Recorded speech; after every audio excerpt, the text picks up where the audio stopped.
Good afternoon. My name is Jim Keenan, and this presentation is called Testing CPAN Against the Perl 5 Core Distribution, Where Do We Stand? At last year's Perl conference in Alexandria, Virginia, I gave a presentation entitled, How Do We Assess and Maintain the Health of the Perl 5 code base? I spoke about 5 different stages of testing the Perl 5 core distribution. Tests run by individual contributors, by people who commit to the core distribution, smoke testing of Perl 5 against a wide variety of operating systems and platforms, testing against CPAN modules, and what I call outer world testing, which is the testing of Perl 5 as it's used in downstream distributions such as the Debian Linux distribution.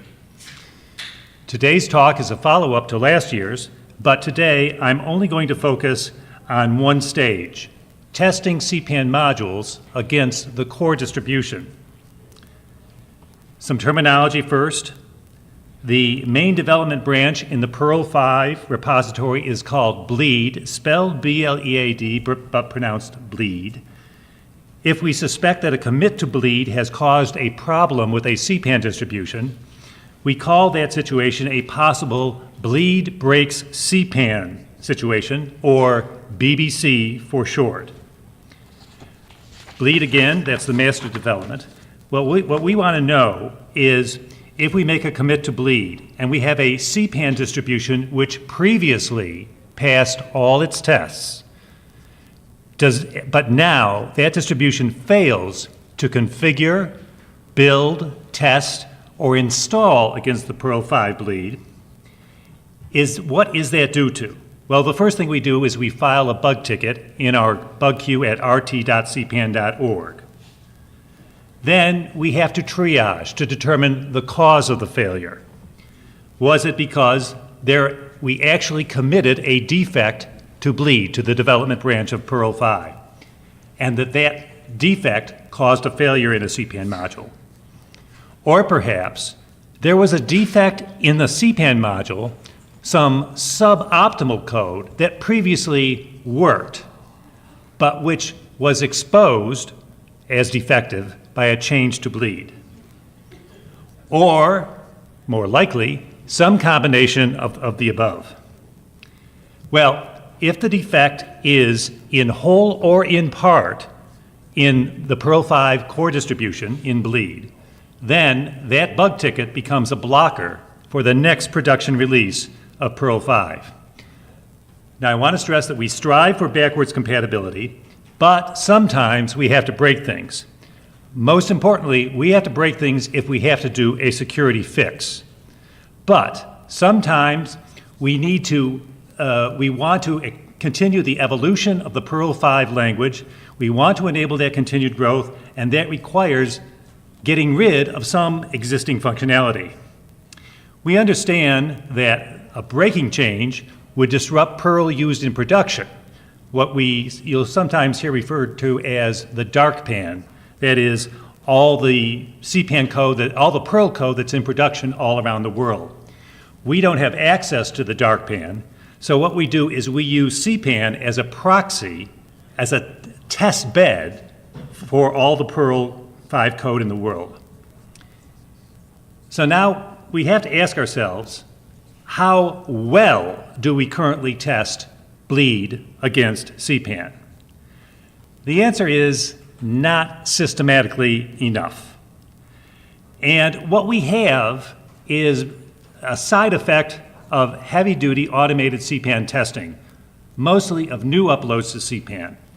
So CPAN testers, the CPAN testing project has been around for probably 20 years now, and there are certain contributors who run tests of CPAN modules on a massive scale. I'd particularly like to cite Andreas Koenig, one of the founders of CPAN, Slaven Rezik, Chris Williams, and I'd also like to give a shout out to Carlos Guevara, a newcomer. He saw a video of my talk last year and was inspired to set up CPAN Perl 5 smoke testers and CPAN testers, and he's doing that on lots of different operating systems.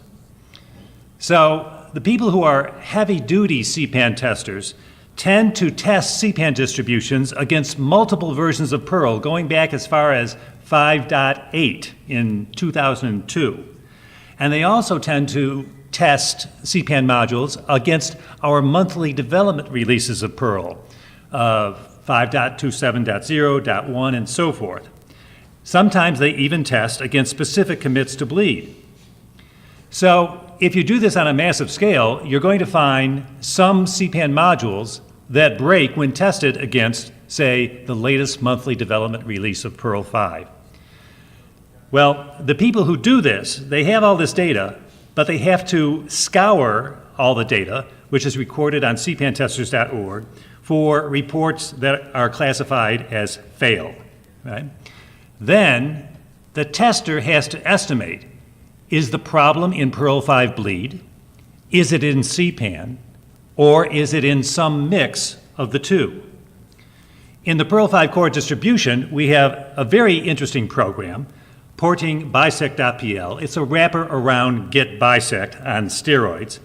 And we can use this to identify particular commits to the core distribution which broke CPAN modules.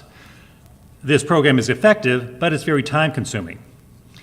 Even if we have that data, however, the tester must file a Perl bug ticket, like the one I showed earlier. The Perl 5 porters then have to discuss the bug ticket. That discussion can be controversial. And subsequently, other distributions which we learn have been broken at the same commit to Perl 5 bleed have to be added to the original bug ticket. This approach has a number of limitations, as you're probably already thinking.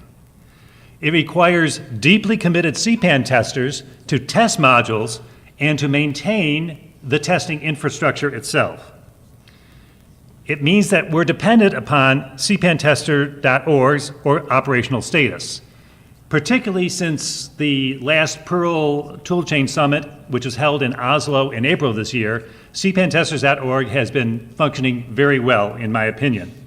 But at many points in the previous 2 years, it was having technical difficulties, and reports of failures might not be available for 2 to 13 days after their initial filing. So even if cpantesters.org is working at its optimum, it can be difficult to search cpantesters.org for fails. And once those failures are listed in a Perl 5 porter's bug ticket, you have to scroll through the entire ticket to find out all the distributions that are alleged to have broken due to a particular commit in Perl 5 bleed. Finally, some human, has to manually record when those distributions start to pass again. Well, all those are problems, but there's another problem that particularly bothered me over the past year, and that is that we have no way to measure our progress over time.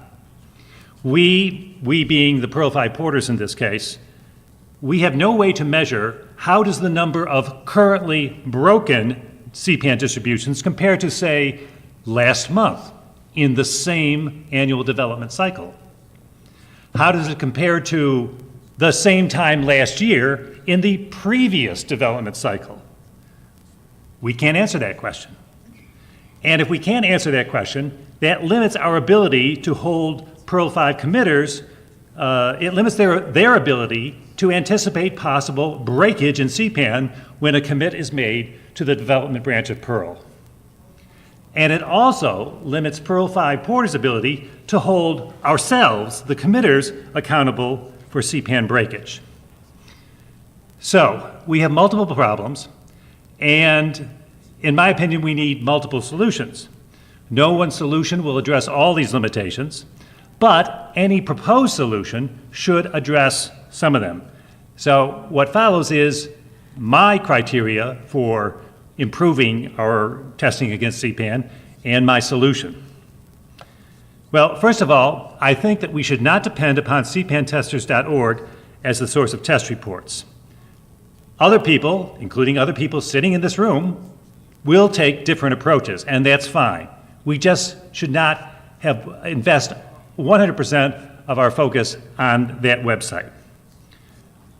Any solution should not require years of expertise to set up or run. It should be runnable on multiple operating systems, not just on Linux, which is where 95% of our testing takes place. Any solution should provide an overall snapshot of the impact of Perl 5 bleed on CPAN. Are we breaking a lot of CPAN modules or just a few?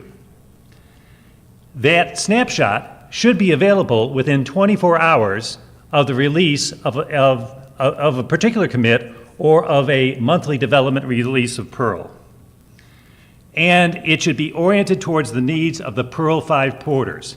It should provide the porters with data rapidly to determine did the last commit actually break CPAN. So what I've developed over the past several months is a program that overall I will call Test Against Dev. It runs once a month after each monthly development release appears on CPAN, usually on the 20th of the month. I have a cron job that listens for that monthly release and then kicks off a process.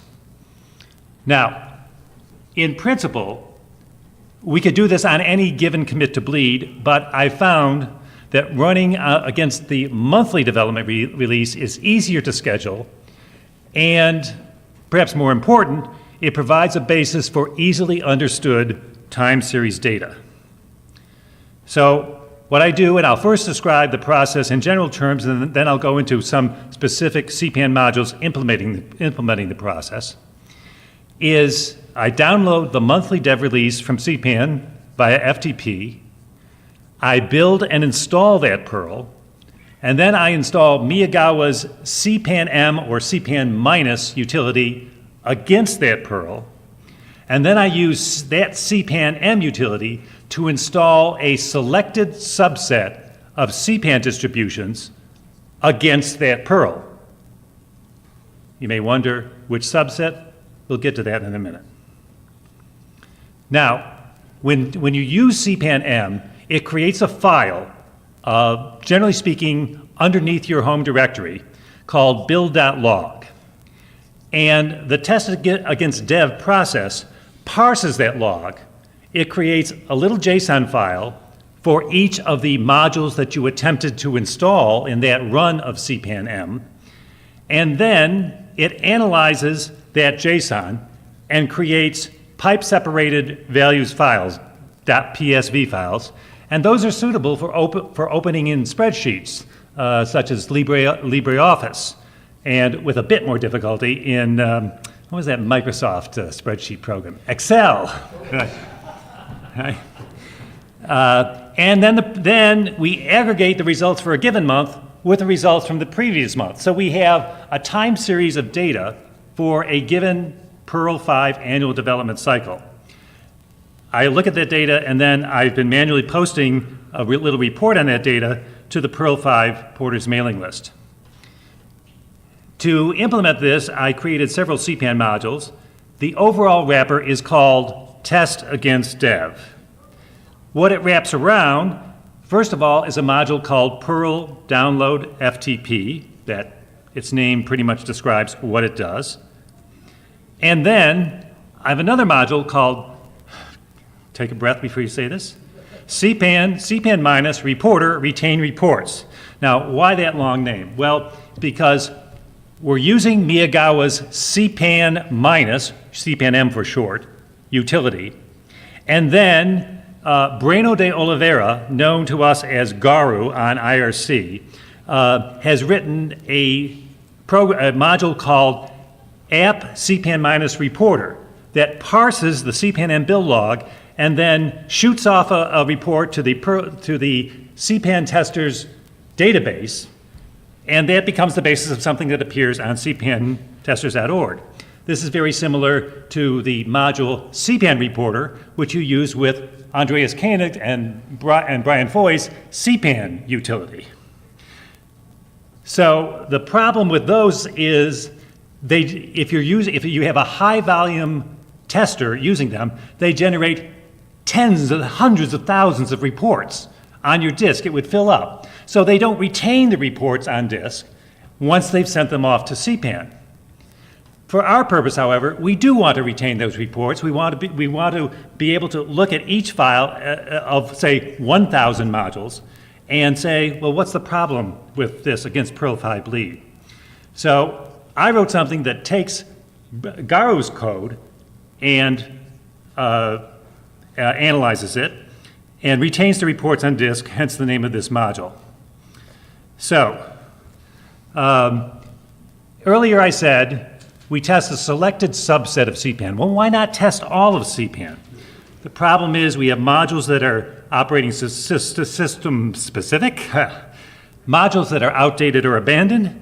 Many modules behave badly during automated testing processes. They require interactive configuration, or they rely too much on network connections, or they have configuration or build or something that times out, or they fill up your disk with test results. Or modules have external dependencies that maybe you cannot install on the operating system on which you're running this process. So how do we make our choice? Well, you saw this picture earlier today in Vicky's talk about the CPAN River. The CPAN River, as a metaphor, it was developed by Neil Bowers and QA Hackathon participants. Imagine the core distribution as the source of a mighty river.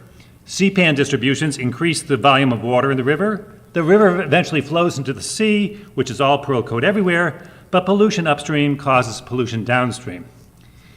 You can impose some graph theory on the CPAN river and come up with a directed acyclic graph, which is a list of CPAN distributions in dependency order.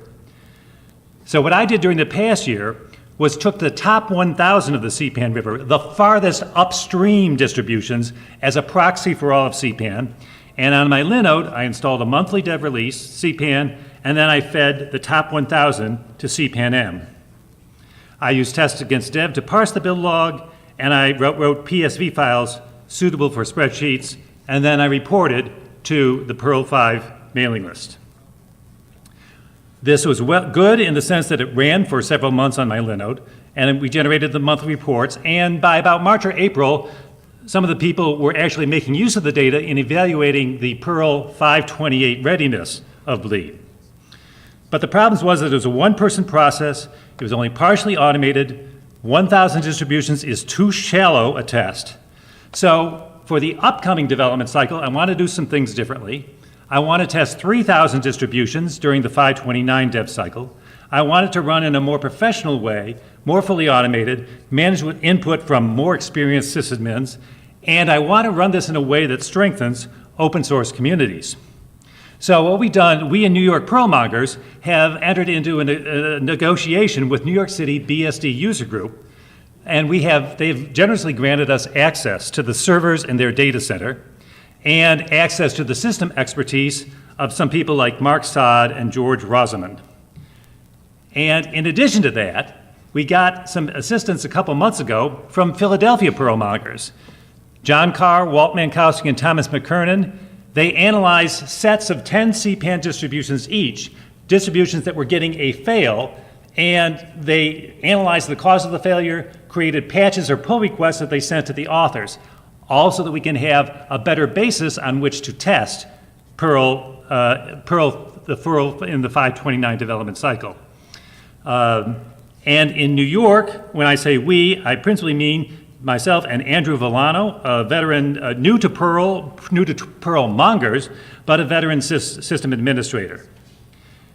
So this is one approach to testing Perl 5 bleed against CPAN, to measuring what is the impact of the development process of Perl against the Perl code that is actually in production.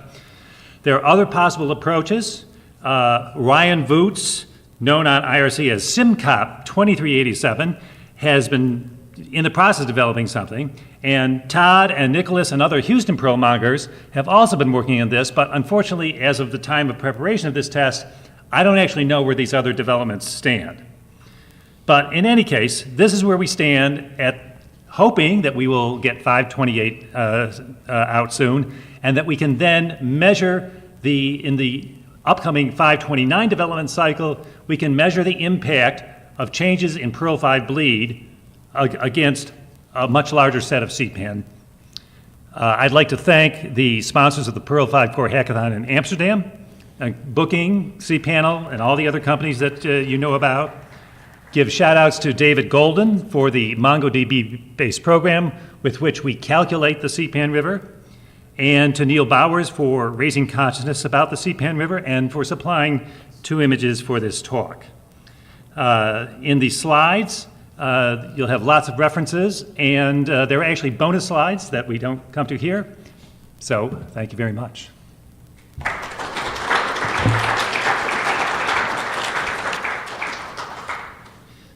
Where will these slides be? The slides will be on my website, which is called thenceforward.net, and if I can find a way to post, and I don't know if there's a way in the schedule to post them, but I will do that, or I'll post it to some appropriate mailing list. I think we're out of the formal time, but I'm actually going to be in this room for the bulk of the rest of the afternoon, so I'd be happy to entertain questions, and if any of you are interested in helping out or exploring these matters further, please contact me. Thank you. So is there not a place on the Perl Conference website where it's upload the presentations? Actually, the wiki on GitHub that is linked to from the website has a wiki page for posting your talks. Oh, okay, so I'll post it there.